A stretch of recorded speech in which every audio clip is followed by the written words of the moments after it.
ठीक आहे. आधीच्या व्हिडिओत आपण काय बघितलं, लॅटेंट हीट आणि specific latent heat of fusion. मग वन्स ऑल आता बघायचंय, once all the ice is transform into water the temperature of water start rising. It increase up to 100 degree Celsius. Line BC in the graph represent rise in temperature of water from 0 to 100 degree Celsius. म्हणजे बर्फाचे पाण्यामध्ये पूर्ण रूपांतर झाल्यावर पाण्याचे तापमान वाढू लागते, ते 100 डिग्री सेल्सिअस पर्यंत वाढते. आता ही रेख BC ही दाखवलेली आहे, म्हणजे इथे 0 होतं आणि इथून इथपर्यंत सी पर्यंत म्हणजे 100 डिग्री सेल्सिअस ते हळूहळू वाढत गेलं. आलं लक्षात. Thereafter even though heat energy supply to water its temperature does not rise. म्हणजे त्यानंतर मात्र उष्णता देऊनही पाण्याचे तापमान वाढत नाही. The heat energy is absorbed by water at this temperature and used to break the bonds between molecule of liquid and convert the liquid into gaseous state. मग काय होतं तेव्हा, या तापमानाला शोषलेली सर्व उष्णता द्रवांमधील रेणूंचे बंध तोडण्यासाठी आणि द्रवांचे वायुरूप स्थितीत रूपांतर करण्यासाठी वापरली जाते. आलं लक्षात. आणि thus during transformation from solid phase to gas phase heat energy is absorbed by the liquid but its temperature does not change. मग या तापमानाला मग नंतर द्रवाचे रूपांतर वायूमध्ये होत असताना उष्णता शोषली जाते, परंतु त्याच्या तापमानात वाढ होत नाही आणि त्याचे तापमान काही चेंज होत नाही. आलं लक्षात. मग the constant temperature at which the liquid transform into gaseous state. म्हणजे अशा कॉन्स्टंट टेम्परेचरला म्हणजे का स्थिर तापमानाला लिक्विडचं गॅसियसमध्ये होतं रूपांतर. म्हणजे कशाचं, द्रवाचं वायू रूपात होतं रूपांतर, त्याला म्हणतात बॉइलिंग पॉइंट ऑफ लिक्विड, म्हणजे द्रवाचा उत्कलनांक. ठीक आहे. The constant temperature at which the liquid transform into gaseous state is called boiling point of the liquid. The heat energy absorbed at a constant temperature during transformation of liquid into gas is called latent heat of vaporization. म्हणजे स्थिर तापमानास द्रवाचे रूपांतर वायूमध्ये होत असताना शोषल्या गेलेल्या उष्णतेस बाष्पनाचा अप्रकट उष्मा म्हणतात. आलं लक्षात. कोणाला, जी हीट म्हणजे जी उष्णता स्थिर तापमानास द्रवाचे रूपांतर वायूमध्ये होत असताना शोषली गेलेल्या उष्णतेस. समजलं. The amount of heat energy absorbed at constant temperature by unit mass of a liquid to convert into gaseous phase is called specific latent heat of vaporization. म्हणजे एकक वस्तुमानाच्या द्रव पदार्थामध्ये वायूमध्ये पूर्ण रूपांतर होत असताना स्थिर तापमानावर जी उष्णता द्रवात शोषली जाते त्या उष्णतेला बाष्पनाचा विशिष्ट अप्रकट उष्मा असे म्हणतात. समजलं. आता different substance having different melting point and boiling point. The value of melting point and boiling point and latent heat depend on atmospheric pressure. म्हणजे वेगवेगळ्या पदार्थांचे द्रवणांक वेगवेगळे असतात, त्याचप्रमाणे वेगवेगळ्या पदार्थांचे उत्कलनांकही वेगवेगळे असतात. हवेचा दाब समुद्र सपाटीवरील हवेच्या दाबापेक्षा कमी किंवा अधिक असेल तर द्रवणांक, उत्कलनांक व अप्रकट उष्मा बदलतात. मग खालील सारणीमध्ये समुद्र सपाटीवरील हवेच्या दाबास मोजले आहेत. म्हणजे हे सगळे हा टेबल लिहायचा आहे.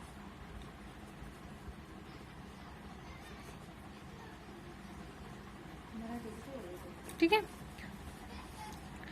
आता use your brain power. Is the concept of latent heat applicable during transformation of gases phase to liquid phase and from liquid phase to solid phase. म्हणजे अप्रकट उष्मा ही संकल्पना वायूचे द्रवात किंवा द्रवाचे स्थायूत रूपांतर होताना सुद्धा लागू होईल का? Yes, the latent heat of fusion is applicable to change from liquid to solid or vice versa. Also, the latent heat of vaporization is also applicable to the change from gases to liquid. ठीक आहे, होईल ते. Where does the latent heat go during this transformation? म्हणजे द्रवाचे स्थायूत रूपांतर होत असताना किंवा वायूचे द्रवात रूपांतर होत असताना अप्रकट उष्माचे काय होत असेल तर during this transformation the latent is given out or release to the surrounding. म्हणजे ती दिली जात असेल किंवा त्याच्यातून घेतली जात असेल सराउंडिंग मधून. ठीक आहे.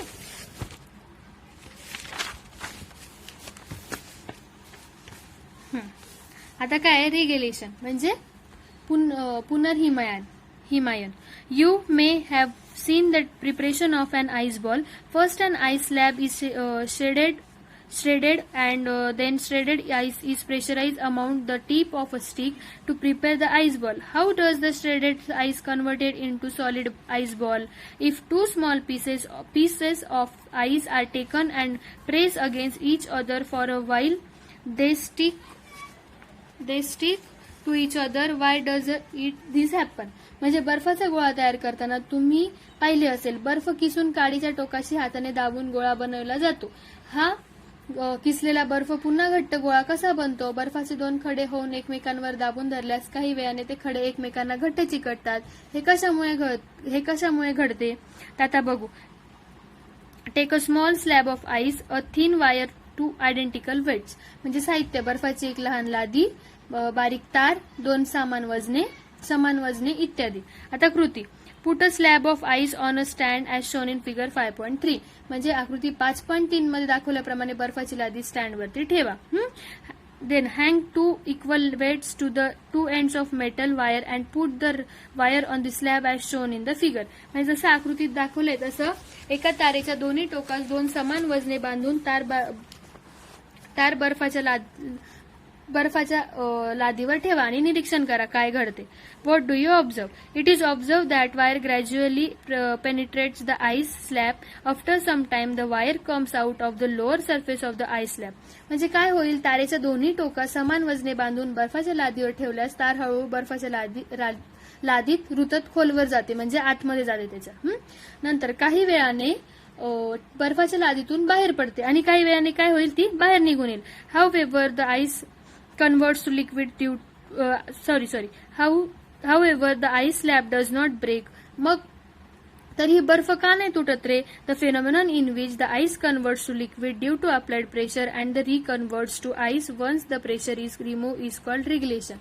म्हणजे दाबामुळे बर्फाचे वितळणे व दाब काढून घेतल्यास त्याचा पूर्ण बर्फ होणे या प्रक्रियेला पुनर्हिमायन असे म्हणतात. आलं लक्षात? काय? बर्फाच्या लादीमधून बाहेर पडते तरी बर्फ तुटत नाही, तर दाबामुळे बर्फाचे वितळणे व दाब काढून घेतल्यास त्याचा पुन्हा बर्फ होणे या प्रक्रियेला पुनर्हिमायन असे म्हणतात. ठीक आहे. The melting point of ice become lower than 0 degrees Celsius due to pressure. This means that at 0 degrees Celsius the ice gets converted into water. As soon as the pressure is removed, the melting point is restored to 0 degrees Celsius and water gets converted into ice again. म्हणजे दाबामुळे बर्फाचा द्रवणांक शून्यापेक्षा कमी होतो, म्हणजे 0 degree Celsius तापमानात बर्फ पाण्यात रूपांतरित होतो. पण दाब काढून घेतात द्रवणांक पूर्ववत होतो, म्हणजे 0 डिग्री सेल्सिअस होतो व पाण्याचे पुन्हा बर्फात रूपांतर होते. आलं लक्षात?